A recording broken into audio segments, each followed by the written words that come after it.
এখন আমরা কেমোথেরাপি দেওয়ার পরে কি করণীয় বা কি সমস্যা হয় সেটা আলোচনা করলেই আমরা বুঝতে পারবো যে তাদের কি খাওয়া উচিত এবং কি করা উচিত। আসলে কেমোথেরাপি এক ধরনের ওষুধ, ড্রাগস, যেগুলো সাধারণত ইনজেকশনে দেওয়া হয়ে থাকে। ওরাল কেমোথেরাপি আছে, কিন্তু বেশিরভাগ কেমোথেরাপি ওষুধ দিয়ে ইনজেকশন দিয়ে দেওয়া হয়। এবং এই কেমোথেরাপি মোড অফ অ্যাকশন যদি আমরা বলি হলো সাইটোটক্সিক ড্রাগস বলি। সাইটোটক্সিক ড্রাগস আসলে খুবই মারাত্মক এবং এটা শুধু ক্যান্সার সেলকেই নষ্ট করে না, সেই সাথে শরীরের অন্যান্য হেলদি সেলকে নষ্ট করে। তো সুতরাং কেমোথেরাপি দেওয়ার পরে ওর অনেক বিভিন্ন রকম সিমটম হয়, বিভিন্ন রকম লক্ষণ হয়, বিভিন্ন রকম কমপ্লিকেশন হয়।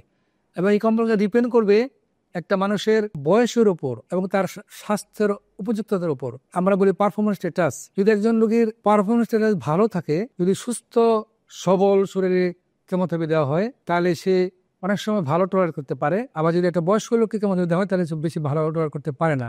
সেক্ষেত্রে আমাদের ডোজও মডিফাই করতে হয়।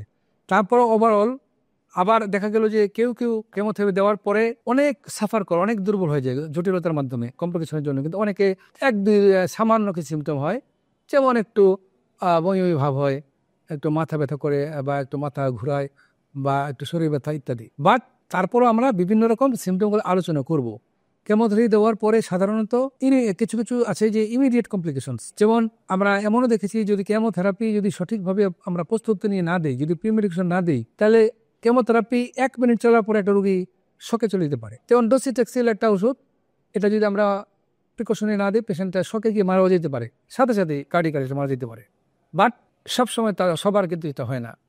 তো সুতরাং আমরা প্রথমেই রোগী একটা খারাপ হতে পারে, শকে যেতে পারে, তার পরবর্তীতে ওই কেমোথেরাপির পরে কিছু কয়েক মিনিট বা ঘন্টার মধ্যে তার শরীর দুর্বল লাগতে পারে, তার বমি ভাব আসতে পারে, হালকা মাথা ঘোরার, মাথা ব্যথা করতে পারে কিছুদিন বা কয়েক ঘন্টা বা কিছু 1-2 দিন পরে মাথায় তার মুখে ঘা হতে পারে, লুজমোশন হতে পারে, তারপর আস্তে আস্তে চুল পড়তে পারে এবং অরুচিত হতেই পারে। তো কেমোথেরাপির জন্য এই লক্ষণগুলা হয়ে থাকে 7-8 দিন। মানে মাথায় সাধারণত আমরা বলি যে বোন ম্যারো সাপ্রেশন হয় বা মাইলো সাপ্রেশন হয়। কেমোথেরাপি যদি আমরা অ্যাপ্রোপ্রিয়েট ডোজে দেই, বা যদি যাদের হাই ডোজ দেওয়া হয়, অনেক সময় হাই ডোজ বিভিন্ন রকম ডোজ দেওয়া হয়ে থাকে, high dose chemotherapy, low dose chemotherapy.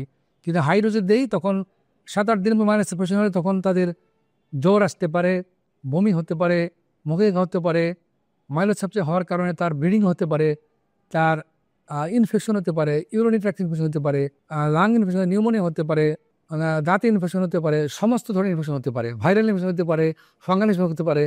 এগুলি 7-8 দিন 10 দিন পরে হতে পারে, যখন মাইলোসাপ্রেশনের ইফেক্ট। মাইলোসাপ্রেশন আবার ব্লিডিং হতে পারে। তাছাড়া রক্ত শূন্যতা হয় এবং তখনও রক্ত দেওয়া লাগতে পারে।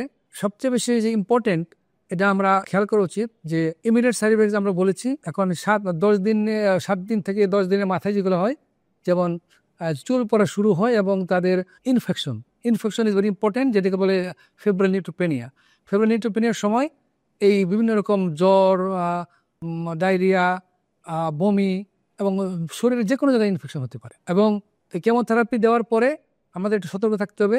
আমাদের রোগীদেরকে অবশ্যই, যেহেতু তখন অরুচি থাকে, আমি ঠিক সমস্ত ধরনের খাবার নিষেধ বলবো না, কিন্তু যেহেতু একটু বমির প্রবণতা থাকে, ডায়রিয়া প্রবণতা থাকে, আমাদেরকে নরম খাবার খেতে হবে, অল্প অল্প খেতে হবে। মিষ্টি জাতীয় খাবার খাওয়াই যাবে না। মিষ্টি ক্যান্সার সেলকে এটা গ্রো করতে সাহায্য করে। আর অন্যান্য খাবারের মধ্যে আমরা খুব বেশি রেস্ট্রিকশন দিই না, কারণ কেমোথেরাপি দেওয়ার পরে এমনি অরুচি থাকে, ক্ষুধামন্দা থাকে। আমরা মূলত তাদেরকে রেড মিটটা খাইতে অ্যাভয়েড করতে বলি। তো যেমন গরুর গোশত বা খাসির গোশত ইত্যাদি। তাছাড়া বেশি করে সেই সময় পানি খাইতে হবে, শরবত খেতে হবে, তরল খাবার খেতে হবে, ফ্রুটস খেতে হবে। ফ্রেশ ফ্রুটস, ভেজিটেবলসের মধ্যে অ্যান্টিঅক্সিডেন্ট থাকে, এগুলি খেতে হবে এবং এই ধরনের নিয়ম মানতে হবে।